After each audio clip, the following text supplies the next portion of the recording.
Welcome inside Generations Physical Therapy here in Hurricane, West Virginia. Over 20 years of service and now 7 locations, including Charleston, Nitro, Winfield, Hurricane, Milton, Barboursville, and Grayson, Kentucky. Give them a call, 304-760-5660, or check them out on the website, generationspt.com.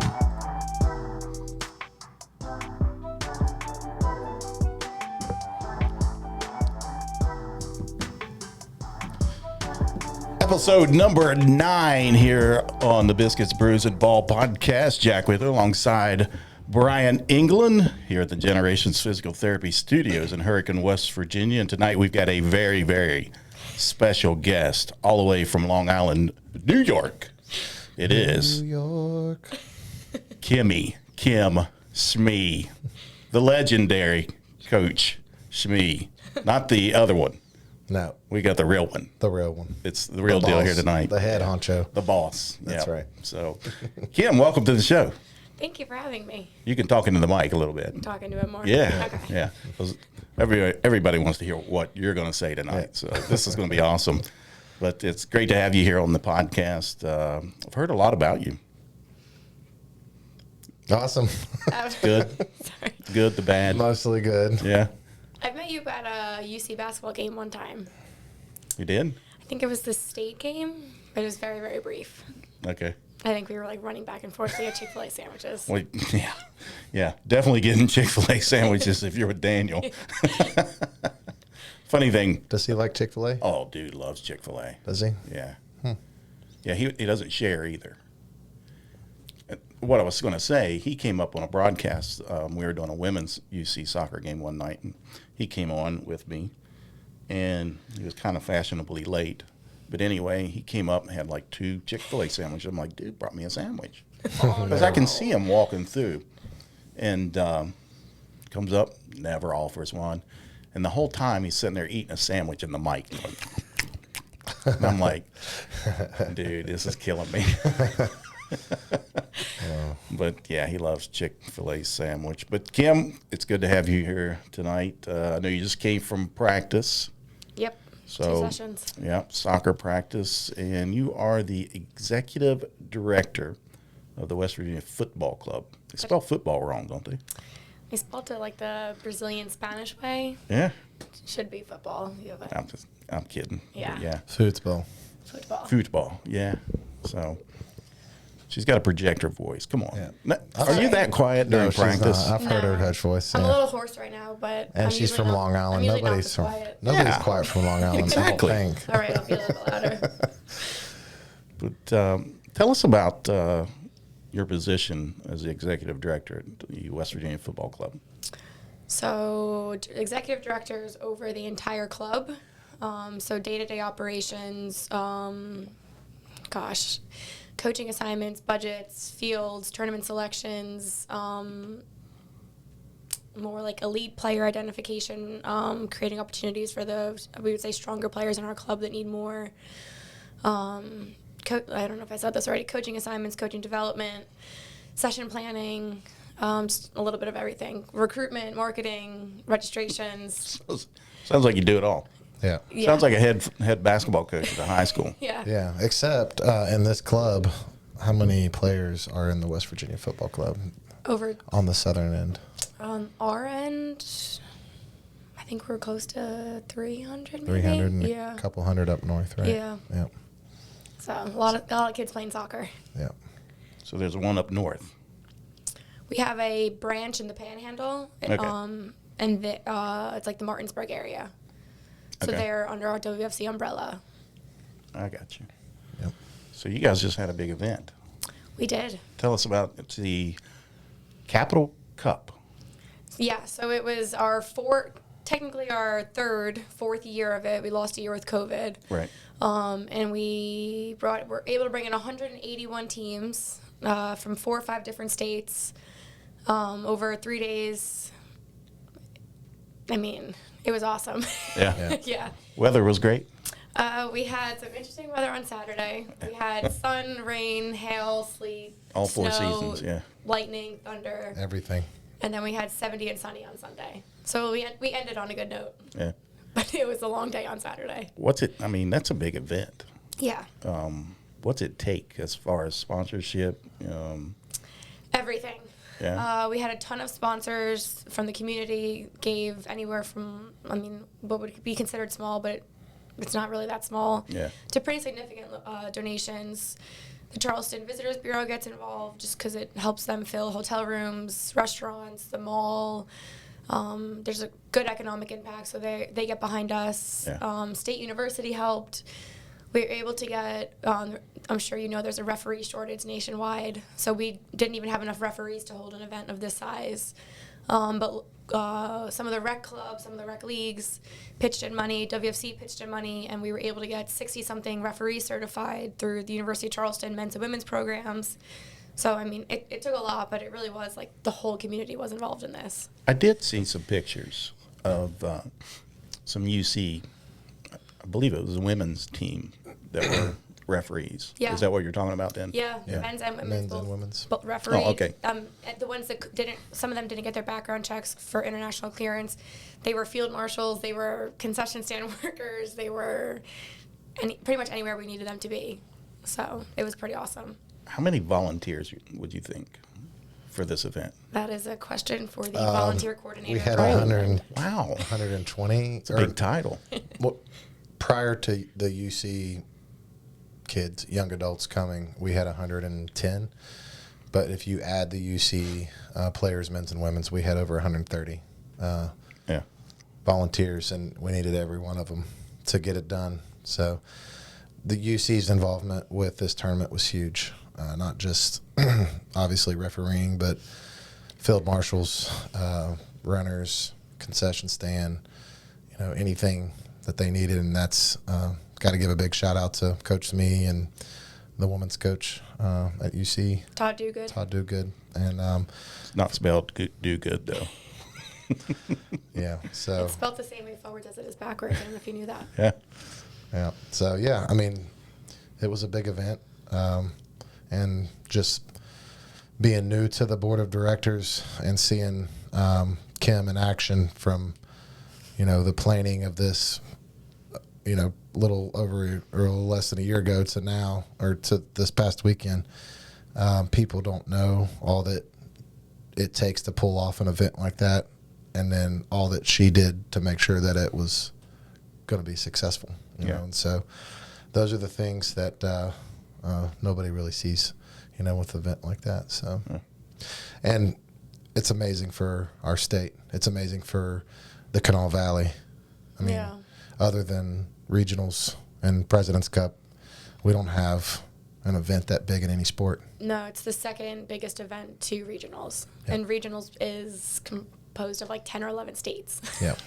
So it's pretty amazing. The economic impact, this is just what I wish that our listeners could understand, is what Kim and the people involved pulled off was tremendous for the local economy.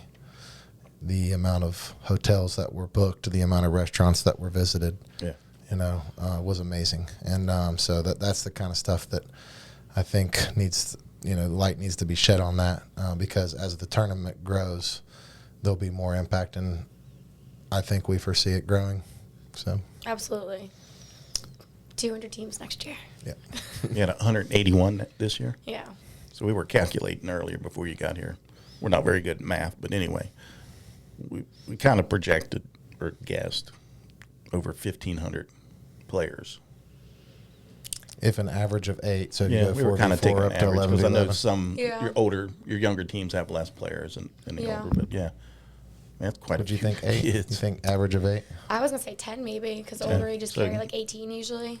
Like, We I said think our older- 1,500 plus kids. Yeah. We were just talking about on field. Yeah, on the field. Oh, yeah. So it's probably definitely over 2,000. Yeah. And then figure, each of them Families. brought a parent, a kid probably. There's probably Yeah. 4,000 or 5,000 people at the complex this weekend. Yeah. Easy to find parking, probably. That was another mission in itself to get completed. But we did it.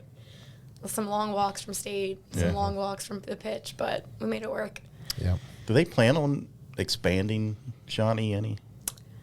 Have you heard? They just sodded 2 grass fields. Yeah, they flattened out and then they sodded over there in the corner. So those fields weren't ready in time for the event. Okay. So luckily State gave us their turf field, which was a huge addition, especially with the weather we had. We were able to move some grass games onto the turf. Mm-hmm. And you guys utilized the baseball fields too, right? We used every inch of the baseball fields that we could. Mm-hmm. One field had 3 games going at once, and the rest of them had 2 games going at once, one in the outfield, one in the infield. Yeah. I've never been to a soccer event like that, so I'm just kind of. Next year, you're coming. You're probably going to volunteer. I'm volunteering next year We'll put you on parking. as a referee. You can ref if you want. Yeah. Kim, tell us a little bit about life in Long Island growing up. What was it like growing up in New York? Because in the South, I mean, I grew up in North Carolina, lived in West Virginia, 15 years now. Yep. Jack's a West Virginia born and bred. So we don't quite understand or know what life was like in New York other than what we see on TV. So what is it? So now that I've moved away from New York, I just think New Yorkers are hilarious. Like, when I came here, I would always tell everybody, we're not like what you see on TV, blah, blah, blah, blah. And then when I go back to New York, I'm like, my mom is Funny. like Marie from Everybody Loves Raymond. Like, they're just Loud. Fun. Yeah, loud, stereotypical. But I grew up in the suburbs of Long Island. I grew up on like a coastal town. So I had a beach in my town. There's canals that run through it. It's very like, Long Island's, the wealth disparity on Long Island is crazy. Mm-hmm. So a lot of like the coastal towns are just very like blue collar working, normal. Yeah. I mean, I grew up in the suburbs. Very similar to here, Friday night football games. Just the landscape was a little bit different, but I mean, I grew up in a small town. Yeah. What was soccer? I mean, you were playing soccer as a kid. Yeah. It was Was it big up there? huge. Okay. Yeah. So like, for example, we have to leave the state of West Virginia to get most games in, just because like you can have your entire age group in the state and you can only have like maybe 4 competitive travel teams. Even like for a state cup level team, like a U18 team in West Virginia can just be deemed state cup champions because there's no other team in the state your age. Okay. In New York, it's almost like the Open Cup in soccer. So when I grew up, there was divisions. You had divisions 1 through 10. So figure there's 10 teams in a division. So there's 100 teams in your age group just on Long Island. And then you had like Region 1 Premier, then you had Northeast Region Premier. So then that's when you started to like leave the island a little bit.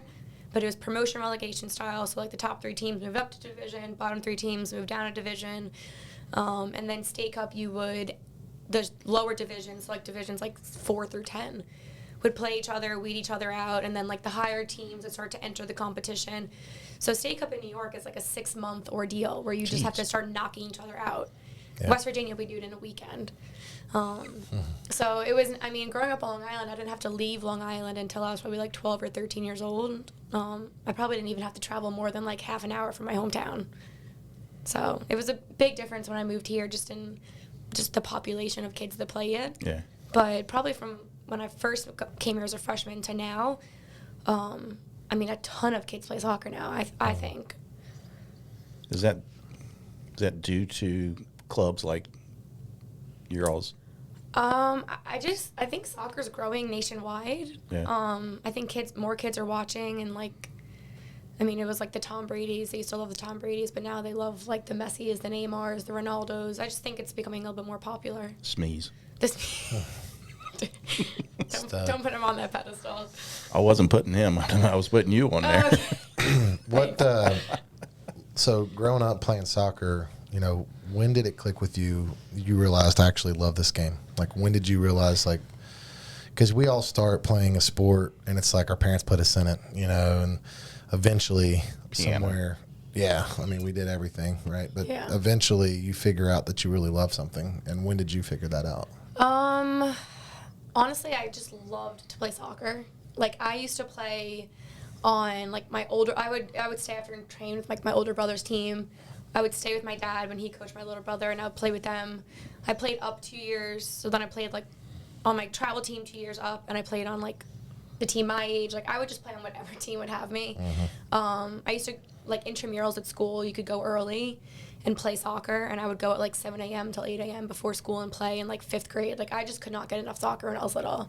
Nice. And then it probably got to the time where, you know, I was dancing, I was running track, I was playing soccer. My parents were like, this is a lot. Do you like one more than the other? And I was like, yeah, it's a no-brainer. So I quit dance, and I only did lacrosse and soccer in high school. Gotcha. So.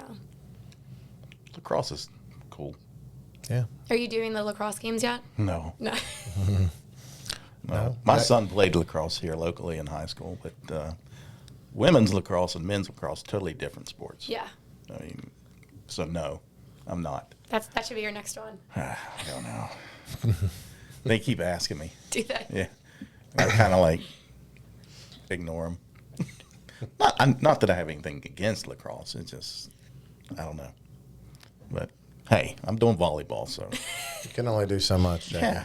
I mean, I love volleyball now. I mean, it's an exciting sport. Do you do baseball? Oh, yeah. That's his love. That's his first love. I feel like baseball probably takes up a lot of the spring. Baseball's my sport. Yeah. And softball. Kind of the same, but, yeah. Big baseball games coming up this weekend. I got 4 of them. Who is it? UC? UC. Who do they play? Davis and Elkins. Okay. So they just took 3 out of 4 from Wesleyan last weekend. So They're pretty good, the UC team, I think. yeah, they are. Yeah. So let's hopefully they can take 4 from D&E. Jack takes him to the next level. Yeah, it's all about me. Yep, all about Jackie. So you start playing soccer in high school, and you get to the point where you realize that you may want to play in college.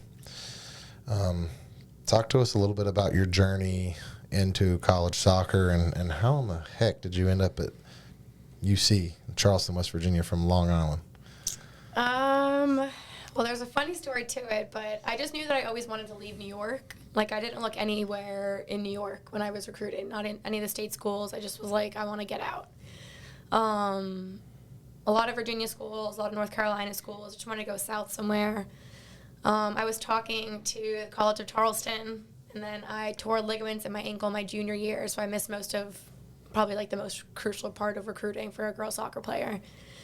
And I went to a showcase, my first showcase back. I saw that, this was before there was like any recruiting, like you just saw like a list somewhere and you were like, I'm going to contact these schools. And it was University of Charleston, not College of Charleston. So I set up sent like a game film. They really liked the way I played, invited me down for a visit for like Maroon and Gold Day to earn like additional scholarship dollars. They're both maroon. Yeah, thank you. You're making me feel a little bit better now. So we get in the car, and back when you had like GPSs, my dad puts the address in, and he's like, "This is West Virginia." You were getting in the car. Yep, like 4:00 in the morning. And that's when you realized, wait, this is not the school that I thought I was going to. Charleston, South Carolina. This is Charleston, West Virginia. Yep. What a revelation. Oh, yeah. And my parents had, like, never left New York before. So, like, bringing them to So West at 4 Virginia. o'clock in the morning, you're like, okay, we're going to the wrong school that I thought. Yeah. What's your dad saying? Get on the phone right now with the coach. So we got on the road for, like, a couple hours. Because we know I have to, like, head this way. South at least. Right. We'll find a school, Dad. Yeah. As soon as it gets to, like, a normal hour, I call the coach. And I was like, just confirming this is the address. He's like, yep. What's your ETA? I was like, oh, my God. A lot earlier than it was going to be. I was like, well, we're going to West Virginia. And I had a great time. And it was Todd Duguid, right? Yeah. Yeah. It was when they used to have the UC soccer tournament there. They used to do an indoor tournament at the downstairs and the upstairs gym. Yeah. So they had the recruits play during, like, one of the breaks. We had so much fun. Yeah. And as soon as we pulled out of campus, my dad was like, I think you're going to go to this school. And I was like, you think? And then the more my process went along, I just was like, I still enjoyed my time there the most. Yeah. Right. So you went and visited other schools? Mm-hmm. What'd you visit? I visited Siena. Mm-hmm. Well, that's upstate New York, so Right. I guess I did look at a New York school. I visited Virginia Wesleyan, Virginia Beach area. Mm-hmm. I went to Iona, upstate New York again. I guess Yeah. I lied about that one. I can't remember Washington and Lee, maybe. Okay. Pittsburgh area. No. There's one in Virginia. Oh, Washington. over there, yeah. Over in beside BMI. BMI, Yeah. Yep. It's an all-women's college, isn't it? Yep. Learned that when I got there too. Yeah. It's like right there by VMI. Yeah. So, but yeah. So what made you choose University of Charleston? My recruiting class was a lot of fun. The girl that I was on the recruiting trip with was actually my maid of honor at my wedding. So me and her hit it off like right away. I was like, this girl is so much fun. She's awesome. I liked the team. I liked that I could see myself work. Like, I wouldn't be a 4-year bench warmer at the level. Like, I thought I could actually play to some degree. I met the business school director, and I thought he was amazing. So it kind of fit, like, socially, academically, athletically, it was a good fit for me. Did you ever have any aspirations of playing Division I? I did, but I wasn't really that hung up on, like, the idea of it. I just wanted to play somewhere. Yeah. It seems like and I'm really far removed from soccer, real soccer, like you guys, but it seems like Division I and Division II college soccer is not far off from each other. No. You're, like, top programs in Division I. Yeah. But, like, the small Division Is are probably similar to UC level. I mean, a competitive D2 is probably the similar competition level as, like, a small D1. Of course, your husband's team went down there and kicked the crap out of the defending Division I champions. Yeah. So, I'm just stating facts. I'm not saying kick the crap. They didn't kick the crap out of them. I will plead the fifth on that one. But they did defeat them. Yeah. And then went up and tied the VU. Yeah, like 2 days later. Yeah. And they Quick were turnaround. they were only like 3 days into their preseason as well. Yeah. Yeah. So, but that's what I'm saying. Yeah. And University of Charleston men's team is one of the elite Division II programs in the nation. Yeah, That's why I say it's not very far off. Yeah. Consistency over the last 10 years is, like, incredible. Yeah. to do it for that long. Right. So, yeah, I would say.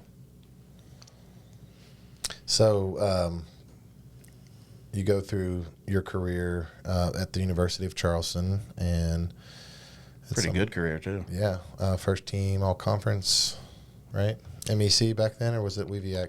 It was First senior year it was WVAC. MEC, wasn't it? My first year, yeah. 2013. I was, not to brag, but I was the Freshman of the year. freshman of the year. Nice. I was four-time all conference, 3-time all region. Yeah, she was.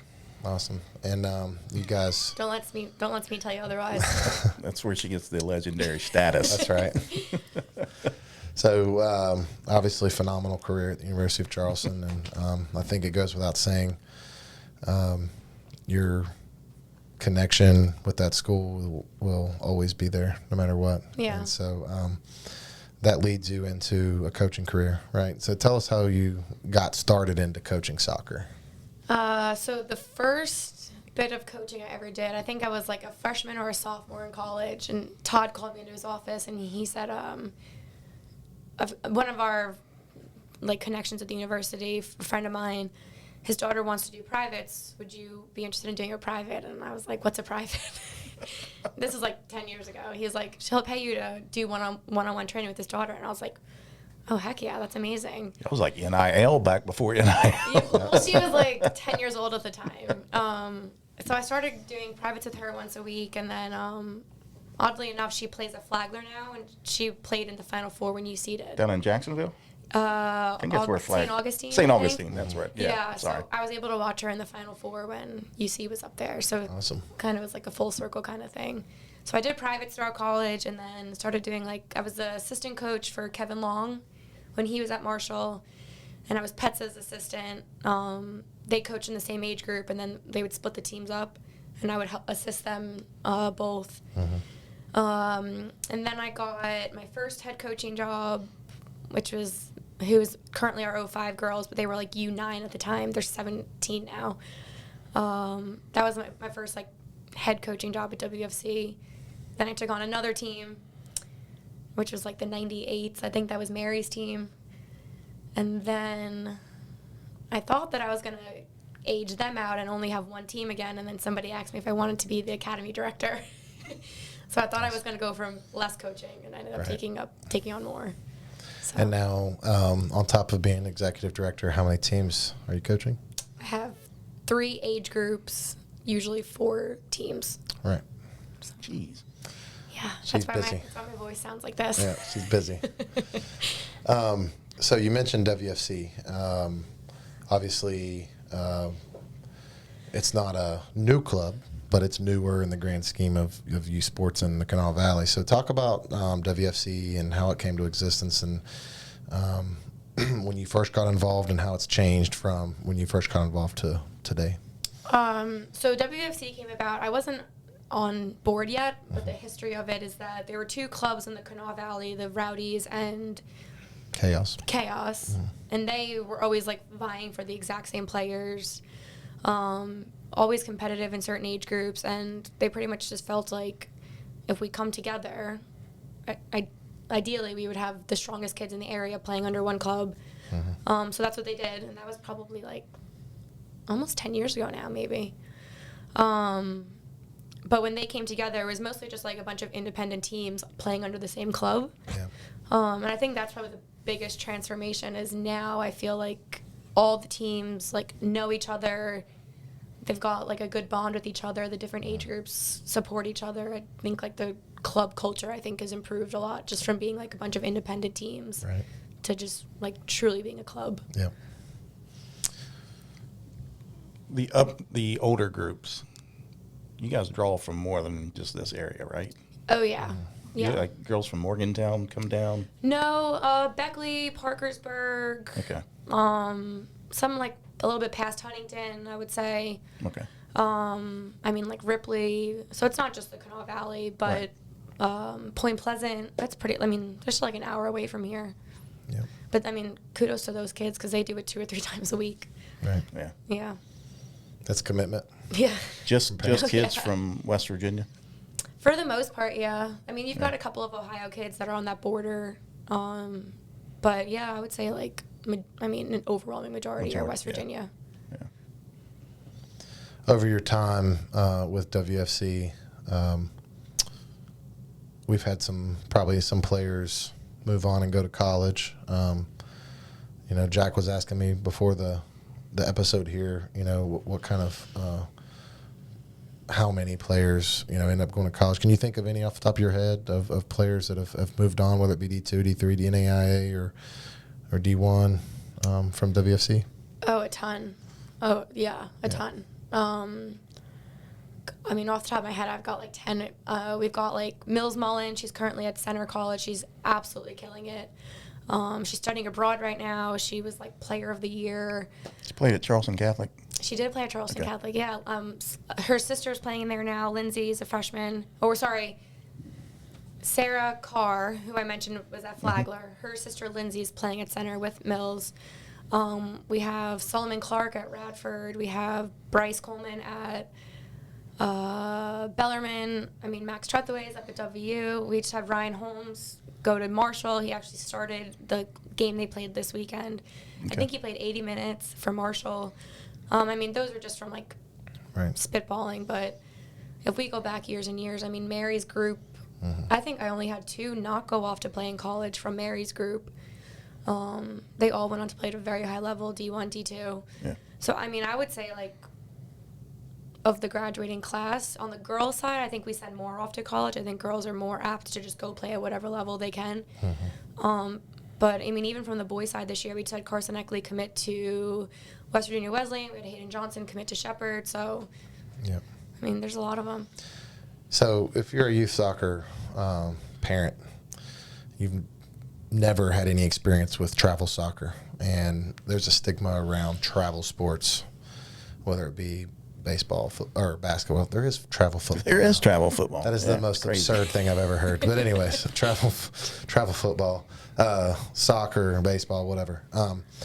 And we use the term so loosely. Travel, AAU, or whatever. And it's kind of cheapened it a little bit. And I try to tell people it's not the same. Everybody can put a travel team in, but if you're a parent who's never had any experience with travel soccer and their kids played rec and you're having like hesitation, like, am I going to get too serious too quick? Talking about academy ages, is it even fun for the kids? Like, what would you say to bring a player in that's in third grade, that's all they've played is rec, or fourth grade, all they've played is rec, to kind of ease the fears of a rec player that's never played with a club like WFC? I think our club structure does a really good job of providing opportunities for like all interest, all levels. And I mean, financially, we've never turned a kid away because of the cost of travel sports. Yeah. I think that our coaches do a phenomenal job with the youth ages, like our academy coaches. The kids always, to me, look like they're having a great time. Yeah. They're laughing, they're learning, energy is good. So I think anybody would be curious about joining a travel club, we always tell them to come down first before they register, before they sign anything, see if they like it, and if they like it, then we encourage them to sign up. And more often than not, the kids enjoy it when they come down. So yeah, and I can speak from experience with my daughter Caroline. We joined when she was 7, and it was one of those deals where I knew that she needed to get her feet wet in it, but we committed to just doing trainings and friendlies and stuff, and that's the good. I think there's a little bit of everything for everybody in the club. We just did the trainings for an entire year, spring and a fall season. Did some stuff at Shawnee and Trace Fork and like local things, and until she realized that it was something that she could do and build up a little confidence. And so I think that's to ease the fears of people like, coming out of rec. WFC provides that, intermediate stage, I think. And now you guys are in the thick of it. Yeah. Now we, Caroline's They're at every event. Volunteer director. Columbus Crew Games, volunteer coordinator. Yeah. It's fun though, and I think from my standpoint as a board member, but also as a parent first, this club, and I've said it before publicly on social media, but this club does it the right way, and it provides opportunities for kids not only to develop as soccer players but as people, and have fun while doing it. And what I love about Kim is she provides a perfect balance of sternness and let's pay attention, it's time to stop clowning around, and then also like, hey, we're having a blast, so like there's a balance when you're dealing with 10-year-olds. And I think that's what youth sports are all about, so. And it's got to be somewhat rewarding, because or you wouldn't be doing it and wouldn't be coaching 4 teams. So. Yeah, honestly, like, it's like the worst day coaching is still, I think, the best day I've ever had in any office job. So. Yeah. There you go. And she's had the opportunity to see girls go from the younger ages, like she just said, that the young lady that's playing at Center College now. Right? Yeah, Center Flagler. And she's seen that progression, and I mean, as a coach, that's got to be pretty rewarding to see a girl that you saw when she was little get to a certain point and still love the game and still playing it at and competing at a high level and that kind of stuff. I'll say, if you've done women's soccer games, one of the other first people I coached was Katie O'Reilly. Okay. Yeah. So Katie, Sydney, Kate Eddy, all of those girls were with the club at one point. They were all on the same travel team. Yeah. So. Yeah. Okay. So now I get to watch them play when I go to the UC games. Yeah. I enjoy it. I really do. Yeah. I enjoy women's soccer more than men. Yeah, that started at Winfield. Yeah. When I grew up. That's where I cut my teeth on. When he cut his teeth on soccer, and he realized Marshall Hoff. The women were a little tougher at that point in time than the men. Hey. Men fall down, they sit there and they just whine about it. Girls, they get hit. They remember that. They remember that girl that hit them. Yeah. Boys expect the call, and so when they don't get it, they're whining. Yeah. Girls don't really expect the call. If they get it, they're like, all right, cool. Yeah. And I've also watched Mary Lawman get revenge on a lot of girls.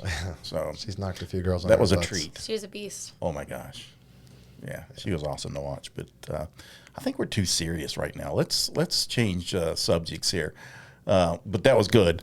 But let's talk about Mr. Smee and how you guys met, because he played soccer at West Virginia Wesleyan. You were at University of Charleston. I can just picture it right now. You guys were playing Wesleyan that night. Is that how it happened? No. She said no. Not that romantic. So he played for Wesleyan boys team, who always lost to UC. Oh, they did. I played for UC, who always lost to Wesleyan. Okay. So we're just a losing couple, I guess. But we have like the same memories of every single thing in college, but we were just on complete opposite ends of it. Like my mom gave me like a bin recently of like all my high school and college accolades, and she's like, well, now that you have a house, it's all yours. And we were going through like the game day programs, and like Smee's name was in the same program. Yeah. Because we, I guess, played a doubleheader that day. So, like, we were at the same things a lot, but we had no idea. We didn't meet until, like, years later. So you didn't even recognize him? No. I couldn't place him, like, and apparently I'd met him. He's going to kill me. Apparently I'd met him, like, summer before when he was playing for Chaos. Don't remember him. Dude. Yeah. What are we going to do? So how did you guys end up meeting? Yeah. Did he not tell you guys this on the last We didn't one? talk about how y'all met. No, we didn't talk about how. No. We met at Hooters. Nice. Canal City Hooters? Yes, I was not working there. I feel need to clarify. You were a Hooters girl. No. Here we go. Now it's getting juicy. No. It was the closest wings to UC, I'm sure. Yes. Yeah. Okay. I get So it. him, Sean Teepin, who used to coach at UC, and one of our other friends, Jeff Green, who played football at UC. I guess he had just moved to town, and I guess this became like their weekly wing night thing. And Teepin just called me one day and was like, "What are you doing tonight?" I said, "I'm at the gym, but what are you doing?" He said, "My friend just moved to town. We think whatever. We wanted to invite you over." So I came like from the gym, went to Hooters, met Smee, and we were friends for a bit first before we started dating. So, but yeah, he loves to tell people that we met in Hooters. He didn't. No, he didn't tell us that. I'm shocked. They did not. It never came up. Yeah.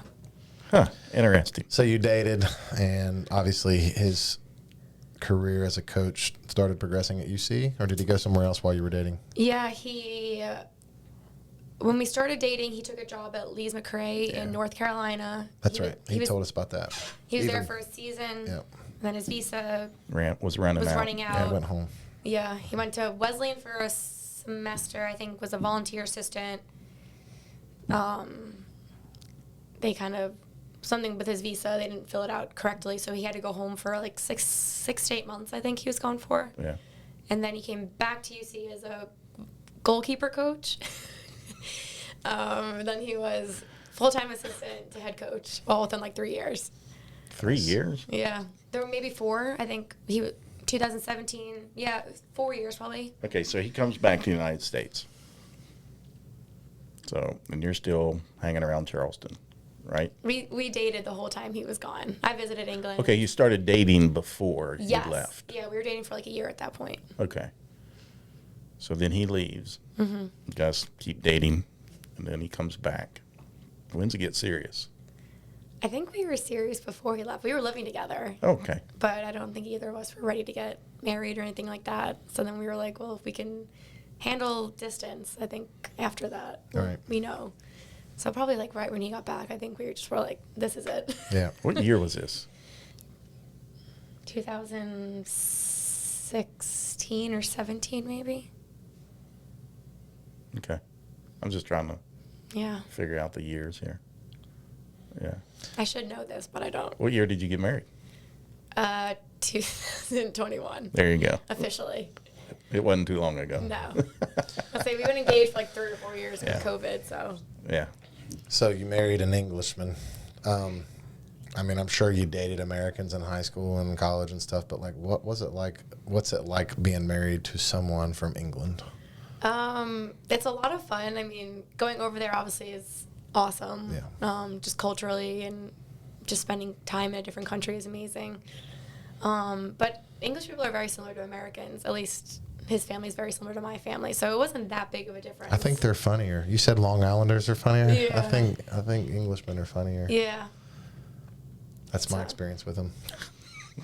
They've I got mean, every time they make me laugh. good banter, is what they would say. They make me laugh.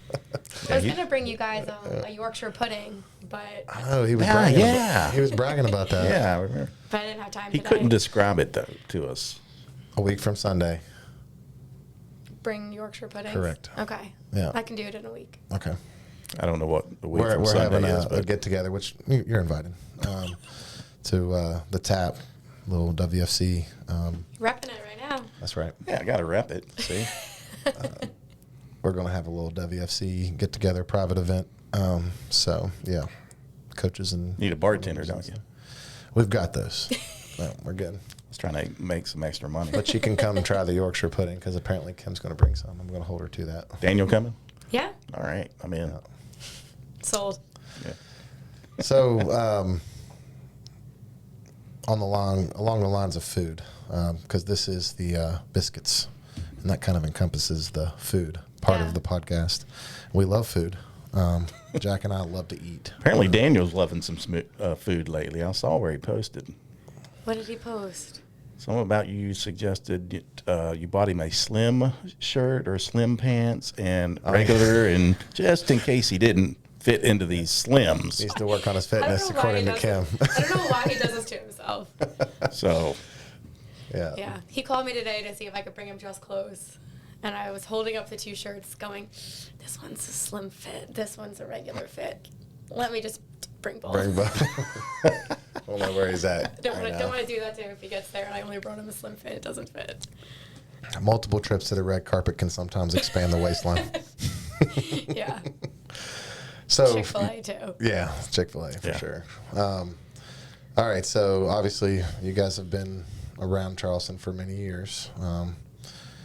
What's one place you've eaten in the last few months that you could suggest for any listener that you would like, or that in the last few years, anyways? My bougie restaurant choice is 1010, Okay. but that's something like that's an occasion. Like we Right. took my parents there for Thanksgiving, and I don't think we've been back since. But the food there is really good. Yeah. And then we're just like a basic, like a pies and pints on like a Sunday. Yeah. That's like our go-to order usually. You cook? Yeah. Okay. Well, when I'm not coaching, I Right. cook. Let me clarify. It's hard I'm to cook sure- when you're busy, isn't it? Yeah. If you're at the field like 4 nights a week. I don't cook. Do you not? I microwave, but I don't cook. No, I'll take that back. We do not cook. My wife Tab goes out of cooks. town a lot, so Bogies cooks for us. yeah. And I cooked the other day. What did I cook? Just kidding. Laura cooks some. No, I grilled out pork chops. That's what I did. She's listening. So, That's why I corrected myself. I was like, when I have time. yeah. So 1010. That's up on Bridge Road. Yeah. You know that used to be a hardware store. No. I worked there in the college. Did you? Yeah, it was a hardware store. Now it's a really fancy restaurant. It is. Yeah. If there's one dish that you could get there every time, what would it be? They have, I think it's like the 1010 sirloin. It's just like good cut of meat and vegetables and Medium rare. yeah. Good. She's a winner. Yeah, we do not eat beef jerky. We can No. go to the gas station and get beef jerky. Yeah. Yeah, that's Yeah. my go-to. We need some pink Yeah. for sure. Favorite beer? Gosh. I prefer cider, so I'm more like a Okay. good cider person. That'll work. Yeah. I drank beer all through college, so Transition. transition to cider now. Matured. Yeah. Well, we always have a cider on at the tap, at least one. Typically it's an ace, but sometimes we venture out. They have like So. the pear cider and like Pear the and pineapple Yeah. and yeah, different things like that. So speaking of alcohol, Alan, who was named after one of the great English soccer players of all time, Alan Shearer, just recently celebrated his 1 year of being sober. For those that don't know, Alan is a black lab, Chocolate a lab. chocolate lab. Tell us about how this journey has been for him over the last year and how that all started. Congratulations, oh Alan. It's just something like you never. Two things I never thought I would say.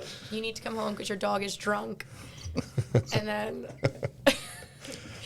congratulations on being 1 year sober. But yeah, So what happened Did there? he get in your wine? yeah. Capital Cup this time last year. UC had just won their regular season Because it was in the spring. because it was in the spring. So their whole crew was out celebrating. I was working Capital Cup. I come home, I let the dog out. I don't actually go in the house yet. I just let him out, and he falls down like the garage steps. So I just thought he was like, really excited to see me. Then we're outside throwing the ball around in the yard, and he's like missing the ball by like feet. And I'm like, all right, he's a little off right now. And he's running around in the grass, tipping over, like literally can't stand. So I call Smee, and I'm like, I think he might have had he had 2 seizures like months before that. So I was like, he might have had a seizure while we're gone. He's like really out of it right now. So I'm like, all right. He's like, bring him inside. Bring him inside, and I actually like walk into the house, and there's just red wine all over the carpet. Did he get into the expensive boxed wine? Is there expensive? I don't think there's expensive box wine. Yeah. So the dog had drank. There was only like this much left in the entire bag. Yeah, dogs don't know when to stop. Gosh. No. He outdid himself. So Wow. he was drunk. We had to call poison control. They said just treat like a human. He's going to be hungover in the morning. Get him as much water. Give him some coffee. We had to like block off the stairs. Maybe some Susie's biscuits. Called me. I was like, I know you're out celebrating, but you need to come home because the dog is drunk. Like drunk. It's the first I've ever heard of a dog being drunk. I mean, I have never had an experience. That's hilarious. So, like the next morning, what was it doing? So the next morning we got him up early and took him to Capitol Cup to walk around the facility, and he was dragging. Like I'd imagine how I would be if someone got me up at 6 a.m. after drinking a box of wine. So Alan. dogs get hangovers, who knew? How old is he? He's like 18 or 19 months now, so he was only like... Oh, he was a pup. Yeah, he was a puppy. Yeah. That's hilarious. Yeah. Like a true English lab. Yep. That's awesome. He's a good dog, though, isn't he? Yeah, he's very good. Yeah. Yep. Other than that, like, people, whenever I say he's a really good dog, people are like, but he got drunk. Yeah. He's got a past. Yeah. Besides the drinking, he's great. Jack, have you had anything good to eat here over the last week or two? I ate at the pitch yesterday. Did you? Yep. What'd you get? I had lunch there. I had the street tacos, the mahi-mahi, which I love fish tacos. Yep. So that was really good. Grilled out pork chops for me and the boys the other night. I love pork chops on the grill. Yeah. Other than that, no. The normal? Yeah. Haven't had any biscuits lately. No biscuits. No. Talked to a guy that had a biscuit yesterday. Did you? He was telling me about it. Awesome. So This podcast has led to more conversations about biscuits than I ever thought. I go out in public now. Let's see, I might have told this story, but I was at a high school game, and a guy that I didn't recognize just comes up to me and said, "Did you have a biscuit this morning?" I'm like, Oh, no. "No, I did yesterday." I did. Yeah. And he was like, "Yeah, you love those biscuits, don't you?" I'm like, "Yeah, I do." Yeah. I did hear that the Susie's biscuit is the best biscuit, right? Is that That's the good. consensus? In my opinion, it is. I Yeah. used to live up on Montrose off Circle Avenue. So did I. Did you? Yeah. That was my first time eating Susie's, and Yeah. it became a staple in our household. I had no idea it existed, but it's amazing. Yeah. Of course, I live here in Tays Valley now, but I grew up in South Charleston. Okay. And we lived at the top of Montrose, Okay. but we moved here in 2010. So, but it's a fun hill to live on. Yeah. So, but yeah, Susie's biscuit, one of the best. And I'm not down in Tudor's. Tudor's is good too. But that's my favorite. The hometown biscuit. Yep. It's a big biscuit too. It is. At Susie's. Yeah. Yeah. Yeah. I'm just ready for Yorkshire pudding. Me too. I don't know what it is, but I mean, I didn't know what it was either, and I didn't know what to do with it. I was like, do I put food on top of it? Do I? yeah, he was Like- trying to explain it. It's like a biscuit, but it's thin like a crepe. But I think that there's like fat, like pretty much like you take the fat from if you make like a roast. Yeah. You put that in the batter, and that's kind of what makes it like spongy. It's impossible to explain. Yeah, All right. you just have to see for yourself.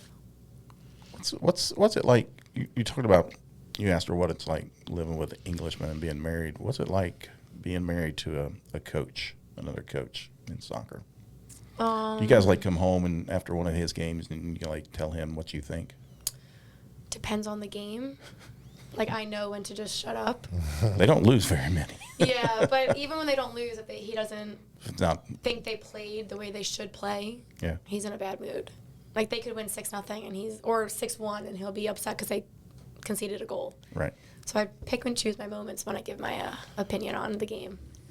But it's easy. It's good because, like, we both work similar schedules. Mm-hmm. So it's not like I'm sitting at home at, like, 4 o'clock, like, where are you? Yeah. Because I'm usually home later than him.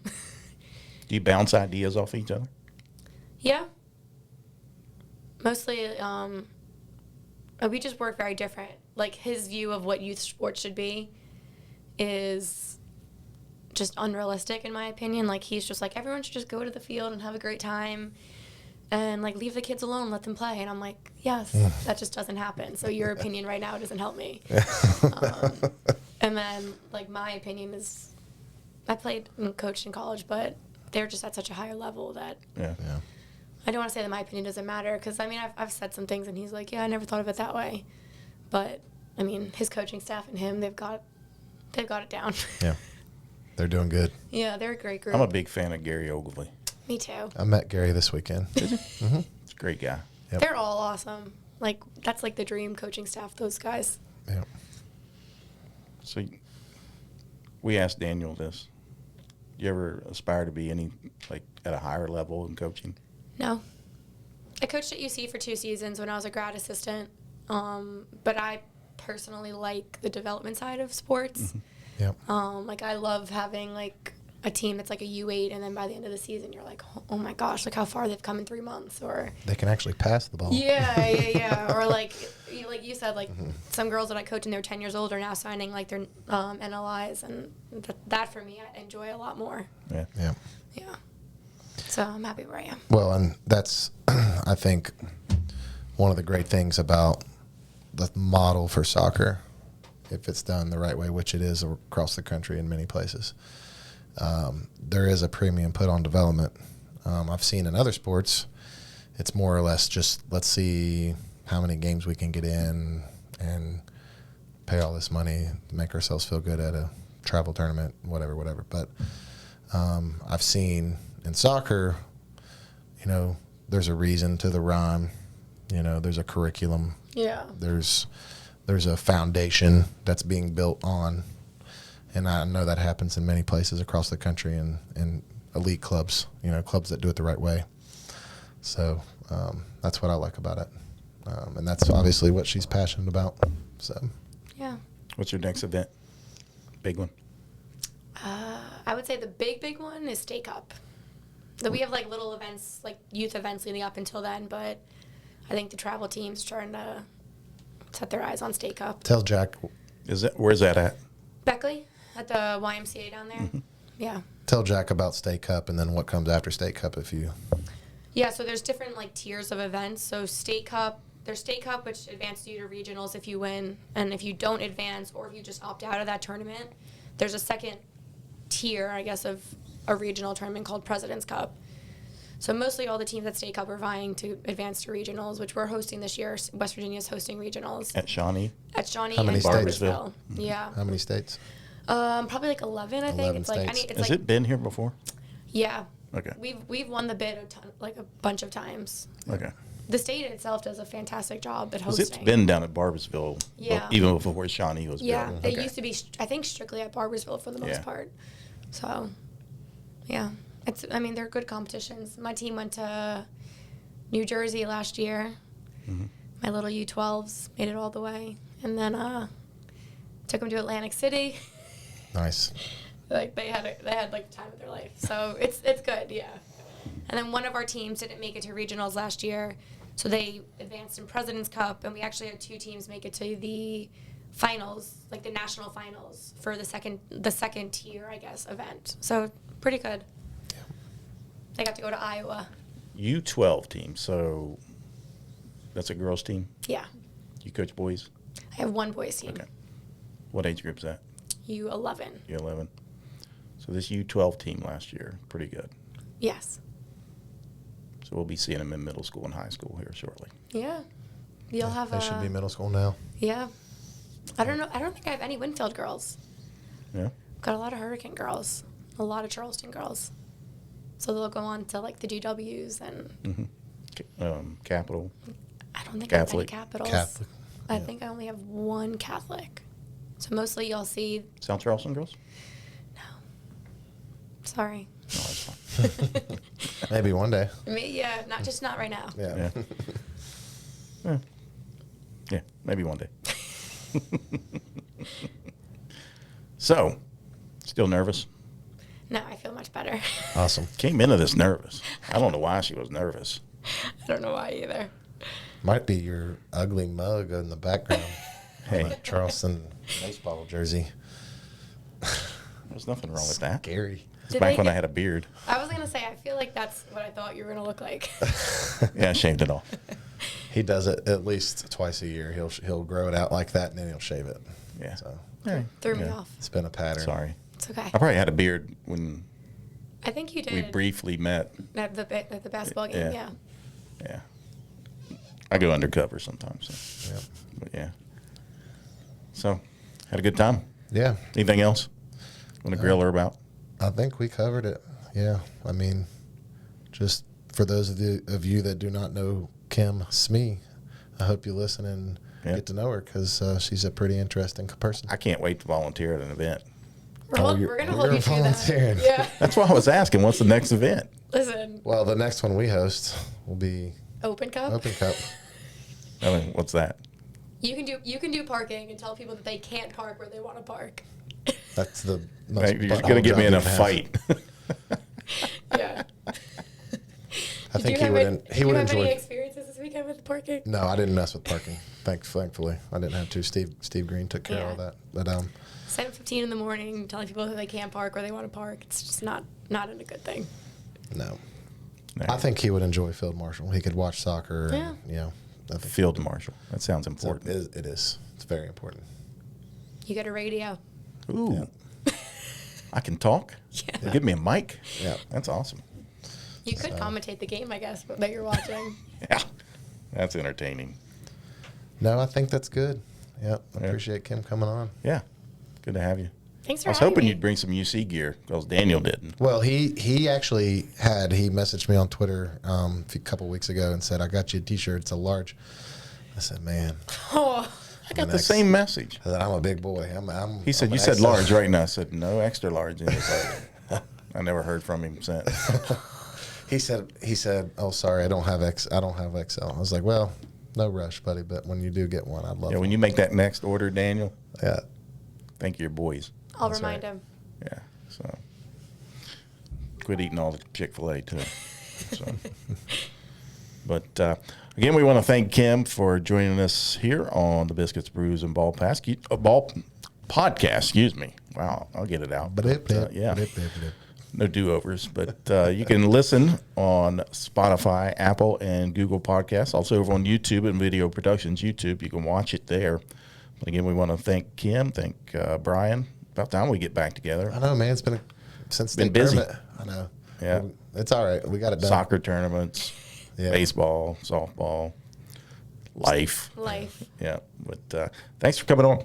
Thanks I've for enjoyed having it, getting to know you, and good luck at West Virginia Futbol Club, FUTBOL. You can check them out. Where at? On Facebook? Facebook and Instagram, and I think we have a TikTok now. Whoa. There's a TikTok. There is a TikTok, according to Bryan. There's a Twitter account too. Twitter account. And Twitter. I don't know who has the Twitter account. So Facebook, Somebody TikTok, does. Instagram, and Twitter. That's right. There you go. For all the latest information on West Virginia Futbol Club, you can keep up with them right there. So There you go. that'll do it. Again, we want to thank everybody for joining us right here on the Biscuits, Brews, and Ball Podcast. I'm still trying to get it out, Bryan. Until next time, see ya.